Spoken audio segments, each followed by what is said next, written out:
നമ്മുടെ WhatsApp number ആയിട്ടുള്ള 8848030018 6 വർഷം മുമ്പ് കോൺടാക്ട് ചെയ്ത രാജുമോന്റെ സംശയം എന്തായിരുന്നു വെച്ചാൽ തെറ്റില്ലാതെ പെർഫോം ചെയ്യുന്ന അദ്ദേഹത്തിന്റെ ഒരു ലോങ് ടേം പോർട്ട്ഫോളിയോ ഉണ്ടായിരുന്നു. ആ പോർട്ട്ഫോളിയോ അദ്ദേഹം ഒരു ടാക്സ് ഹാർവെസ്റ്റിംഗ് ആവശ്യത്തിനും അല്ലെങ്കിൽ കൂടുതൽ റിട്ടേൺ കിട്ടുന്നതിനായിട്ടും മറ്റൊരു ഫണ്ടിലേക്ക് അല്ലെങ്കിൽ മറ്റൊരു സെറ്റ് ഓഫ് ഫണ്ടിലേക്ക് സ്വിച്ച് ചെയ്യാൻ താല്പര്യപ്പെടുകയായിരുന്നു. അങ്ങനെ ആ ഒരു ചോദ്യത്തിനുള്ള ഉത്തരം ഞാൻ പറഞ്ഞത് നിങ്ങൾക്കും കൂടെ ഉപകാരമാവും എന്നുള്ളതുകൊണ്ടാണ് ഈ വീഡിയോ. ഞാൻ സുബീഷാണ്. റുപ്പിമംഗ് എന്ന് പറഞ്ഞ യൂട്യൂബ് ചാനലിലൂടെയും ആസ്ക് റുപ്പിമംഗ് എന്ന് പറഞ്ഞ വാട്സ്ആപ്പ് സർവീസിലൂടെയും പേഴ്സണൽ ഫിനാൻസുമായി ബന്ധപ്പെട്ട കാര്യങ്ങൾ പറഞ്ഞു തരുന്നത് ഞാനാണ്. റുപ്പിമംഗിന്റെ വാട്സ്ആപ്പ് നമ്പറിലേക്ക് 8848030018 റിട്ടയർമെന്റ് ആവശ്യത്തിനായിട്ടാണ് അദ്ദേഹം ഒരു ഗോൾ ബേസ് പ്ലാനിങ്ങിനായിട്ട് 2019 നമ്മളെ കോൺടാക്ട് ചെയ്തത്. 6 വർഷം മുൻപ് അദ്ദേഹത്തിന് ഞാനൊരു ഇൻഡെക്സ് ഫണ്ട്, ഒരു large and mid cap fund, ഒരു ഫ്ലെക്സി ക്യാപ് ഫണ്ട് അദ്ദേഹത്തിന്റെ ഒരു പേഴ്സണൽ ഫിനാൻസ് അവസ്ഥയും ഗോളുകളും ഒക്കെ പരിഗണിച്ച് ചെയ്താൽ നന്നായിരിക്കും എന്നുള്ളൊരു സജഷൻസ് കൊടുത്തത്.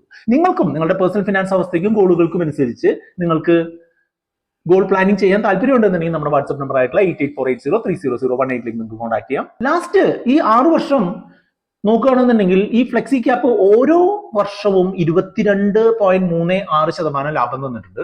ഇൻഡെക്സ് ഫണ്ട് 14.55 ആവറേജ് റിട്ടേൺ തന്നിട്ടുണ്ട്. Large and mid cap fund 21.86% ലാഭം തന്നിട്ടുണ്ട്. അതായത് ആവറേജ് നോക്കുകയാണെന്നുണ്ടെങ്കിൽ ഈ 3 ഫണ്ടുകളിൽ നോക്കുകയാണെന്നുണ്ടെങ്കിൽ 19.5% നേട്ടം ഓരോ വർഷവും തന്നിട്ടുണ്ട്. അതായത് എല്ലാ 4 വർഷം കൂടുമ്പോഴും ആ ഇൻവെസ്റ്റ് ചെയ്തിട്ടുള്ള സംഗതി ഡബിൾ ചെയ്യുന്ന ഒരു എഫക്റ്റ് ആണ് അത് കൊണ്ട് പറയുന്നത്. അദ്ദേഹം ഈ അടുത്ത് നമ്മളെ കോൺടാക്ട് ചെയ്തിട്ട് അദ്ദേഹത്തിന്റെ ആസ്ക് റുപ്പിമംഗ് സർവീസിന്റെ സബ്സ്ക്രിപ്ഷൻ റിന്യൂ ചെയ്യേണ്ടായി. റിന്യൂ ചെയ്തിട്ട് ചോദിച്ച ഒരു ചോദ്യം എന്തായിരുന്നു, അദ്ദേഹത്തിന് ഇപ്പോഴത്തെ ഈ 3 ഫണ്ടുകളുടെയും പെർഫോമൻസ് യാതൊരുവിധ പ്രശ്നവുമില്ല, ഇപ്പോൾ അത്യാവശ്യം തെറ്റില്ലാത്ത രീതിയിൽ പ്രോഗ്രസ് ചെയ്യുന്നുണ്ട്, അദ്ദേഹത്തിന്റെ ഗോളുകൾ അച്ചീവ് ചെയ്യുന്നതിനായിട്ടും ഈ സംഗതി നടക്കും എന്ന് പറയുന്നുണ്ട്. പക്ഷേ അദ്ദേഹം കുറെ യൂട്യൂബ് ചാനലുകളോ യൂട്യൂബ് വീഡിയോകളോ കാണുന്നതിൽ നിന്ന് അദ്ദേഹത്തിന്റെ മനസ്സിൽ കയറി കൂടിയിട്ടുള്ള ഒരു കാര്യം എന്താണെന്ന് വെച്ചാൽ ഈ ഓരോ വർഷവും 1.25 ലക്ഷം രൂപ ടാക്സ് ലാഭിക്കാം, long term capital gain tax ലാഭിക്കാം. അതുപോലെ തന്നെ കുറച്ചുകൂടെ അഗ്രസീവ് ആയിട്ടുള്ള ഫണ്ടുകളിലേക്ക് ഫാക്ടർ ബേസ്ഡ് ഫണ്ടുകളോ സെക്ടർ ഫണ്ടുകളിലൊക്കെ നിക്ഷേപിക്കുകയാണെന്നുണ്ടെങ്കിൽ കുറെ കൂടെ ലാഭം നേടാമെന്നുള്ള ഒരു ധാരണ അദ്ദേഹത്തിന് വന്നിട്ടുണ്ട്. അത് ഒന്ന് ക്ലാരിഫൈ ചെയ്യാമെന്നുള്ളതുകൊണ്ടാണ് നമ്മളെ കോൺടാക്ട് ചെയ്തിട്ടുള്ള ആള് എന്നുള്ളതായിരിക്കും നമ്മളെ തന്നെ വീണ്ടും നമ്മുടെ വാട്സ്ആപ്പ് നമ്പർ ആയിട്ടുള്ള 8848030018 കോൺടാക്ട് ചെയ്തു. അദ്ദേഹം ഈ ഇൻവെസ്റ്റ്മെന്റുകൾ നടത്തുന്നുണ്ടായിരുന്നു അദ്ദേഹത്തിന്റെ ഭാര്യയുടെയും പേരിൽ 2 അക്കൗണ്ടുകളായിട്ടായിരുന്നു എന്നുള്ളത് കൊണ്ട് തന്നെ അദ്ദേഹത്തിന് 1.25 ലക്ഷം രൂപ ഇൻറ്റു 2, അതായത് 2.5 ലക്ഷം രൂപ ഓരോ വർഷവും ലോങ് ടേം ക്യാപിറ്റൽ ഗെയിൻ ടാക്സുകൾ എന്നുള്ള രീതിയിൽ സേവ് ചെയ്യാൻ പറ്റുമല്ലോ എന്നുള്ളതാണ് ആദ്യം പറഞ്ഞത്. അത് തീർച്ചയായിട്ടും ശരി തന്നെയാണ്. പക്ഷേ നമ്മൾ ഇങ്ങനെ long term capital gain tax ലാഭിക്കുന്നതിനായിട്ട്, ഈ 2.5 ലക്ഷം രൂപ ലാഭിക്കുന്നതിനായിട്ട് നമ്മൾ പൈസ പിൻവലിക്കുകയും അത് ഇൻവെസ്റ്റ് ചെയ്യുകയും ചെയ്യുന്നത് ഒരു തെറ്റായിട്ടുള്ള ഫണ്ടിലാണെന്നുണ്ടെങ്കിൽ ഇപ്പോൾ അത്യാവശ്യം നല്ല ഒരു ആവറേജ് റിട്ടേൺ തന്നുകൊണ്ടിരിക്കുന്നത്, അതായത് 19.5 എന്ന് പറഞ്ഞിട്ടുണ്ടെങ്കിൽ അത്യാവശ്യം തെറ്റില്ലാത്ത ഒരു റിട്ടേൺ ആണ് ലാസ്റ്റ് ഒരു 6 വർഷത്തെ കണക്കെടുക്കുമ്പോൾ എന്നാണ് എൻ്റെ അഭിപ്രായം. അപ്പോൾ അങ്ങനെ ഒരു ഫണ്ടിൽ, ഒരു സെറ്റ് ഓഫ് ഫണ്ടിൽ നിന്നും കുറെ കൂടെ റിസ്ക് എടുക്കുന്ന ഒരു ഫണ്ടിലേക്ക് അദ്ദേഹത്തിന്റെ ഒരു 50-51 വയസ്സുള്ള ഒരാൾ എന്നുള്ള നിലയ്ക്ക് അടുത്തൊരു 4 വർഷം കൂടെ മാത്രം ഇൻവെസ്റ്റ് ചെയ്യാൻ ബാക്കിയുള്ള ഒരാൾ എന്നുള്ള നിലയ്ക്ക് അദ്ദേഹം സജസ്റ്റ് ചെയ്തിട്ടുള്ള UTI Nifty 200 momentum 30 index fund, അതുപോലെ Mirae asset Nifty mid small cap 400 momentum quality 100 fund, അതുപോലെ HDFC BSE India sector leaders fund, ഇങ്ങനെ 3 റിലേറ്റീവ്ലി റിസ്ക് കൂടിയ ഫണ്ടിലേക്ക് ഇൻവെസ്റ്റ് ചെയ്യുന്നത് അത്ര നന്നാവില്ല എന്നാണ് ഞാൻ പറഞ്ഞു കൊടുത്തത്. അത് എന്തുകൊണ്ടാണെന്ന് ഞാൻ കാര്യകാരണ സഹിതം പറഞ്ഞു കൊടുക്കുകയുണ്ടായി. ഒന്നാമത്തെ കാര്യം എന്താണെന്ന് വെച്ചാൽ അദ്ദേഹത്തിന്റെ ഏജ് അല്ലെങ്കിൽ അദ്ദേഹത്തിന്റെ ഇൻകം ജനറേറ്റ് ചെയ്യാനുള്ള സമയം ഇനി വളരെ കുറവാണ്.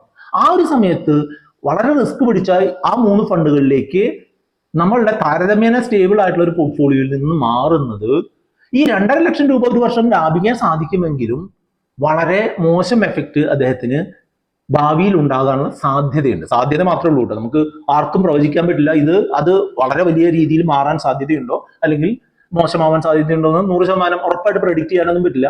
പക്ഷെ സാധ്യത കൂടുതൽ ആ സ്റ്റേബിൾ ആയിട്ടുള്ള പോർട്ട്ഫോളിയോയിൽ നിന്ന് കുറവ് വരാനുള്ള സാധ്യതയാണ്.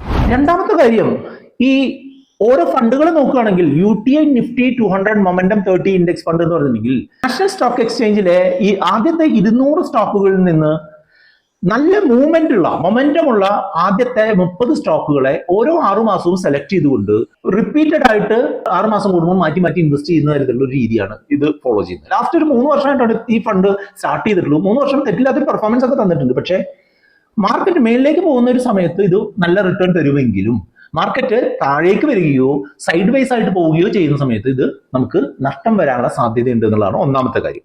രണ്ടാമത്തേത് മിറേ അസറ്റിന്റെ mid and small cap 400 momentum quality 100 fund of fund, അതായത് മിഡും സ്മോൾ ക്യാപ്പും ആയിട്ടുള്ള 151 പൊസിഷൻ മുതൽ 500 പൊസിഷൻ വരെയുള്ള നിഫ്റ്റി ഓഹരികളിൽ നിന്ന് മൊമെന്റവും ക്വാളിറ്റിയും പാരാമീറ്ററുകൾ എടുത്തുകൊണ്ട് ഇൻവെസ്റ്റ് ചെയ്യുന്ന മിറേ അസറ്റിന്റെ ഒരു ഫണ്ടാണ്. ഇതുവരെ ഉള്ള പെർഫോമൻസ് നോക്കുകയാണെങ്കിൽ അത്ര നല്ല പെർഫോമൻസ് ആയിട്ട് എനിക്ക് തോന്നുന്നില്ല.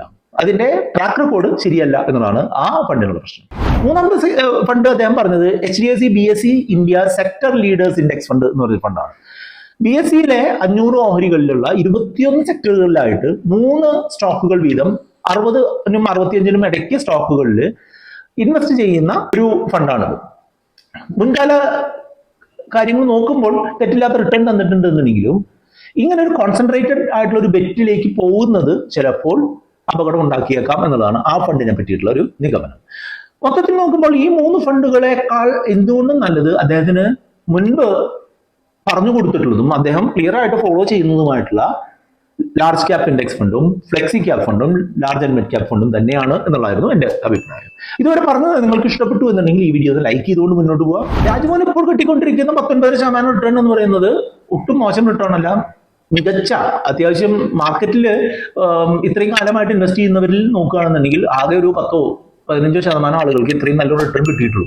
അത് മാത്രമല്ല അദ്ദേഹം ഇപ്പോൾ ചൂസ് ചെയ്യാൻ പോകുന്ന ഫണ്ടുകൾ ഫാക്ടർ ബേസ്ഡ് ആയിട്ടുള്ള ഫണ്ടുകളൊക്കെയാണ് എന്നുള്ളത് കൊണ്ട് തന്നെ ഇതിന്റെ ഒരു ആക്ച്വൽ ആയിട്ടുള്ള ഒരു അവസ്ഥ നമുക്ക് ഉറപ്പിച്ച് പറയാനായിട്ട് സാധിക്കില്ല. അത് മാത്രമല്ല അദ്ദേഹത്തിന് ഇനി 4 വർഷം മാത്രമേ ബാക്കിയുള്ളൂ എന്നുള്ളത് കൊണ്ട് തന്നെ ലാസ്റ്റ് 2-3 വർഷമൊക്കെ മാർക്കറ്റിന് കാര്യമായിട്ടുള്ള എന്തെങ്കിലും തകരാറ് സംഭവിച്ചു കഴിഞ്ഞാൽ അദ്ദേഹം വലിയ കുഴപ്പത്തിലേക്ക് പോകാനുള്ള സാധ്യതയുണ്ട്. ഒരു 30% അദ്ദേഹത്തിന്റെ കോർപ്പസിൽ നിന്ന് നഷ്ടം വരാനുള്ള സാധ്യതയുണ്ട്. അതായത് ഇദ്ദേഹം ഒരു 4 കോടി എയിം ചെയ്തുകൊണ്ടാണ് നിക്ഷേപിച്ചുകൊണ്ടിരിക്കുന്നത്. അത് ചിലപ്പോൾ 3 കോടിയിലൊക്കെ താഴ്ന്നു കഴിഞ്ഞാൽ അദ്ദേഹത്തിന്റെ ക്വാളിറ്റി ഓഫ് ലിവിങ്, അതിനുശേഷമുള്ള ക്വാളിറ്റി ഓഫ് ലിവിങ് ഇമ്പാക്ട് ആവാനുള്ള സാധ്യതയുണ്ട്.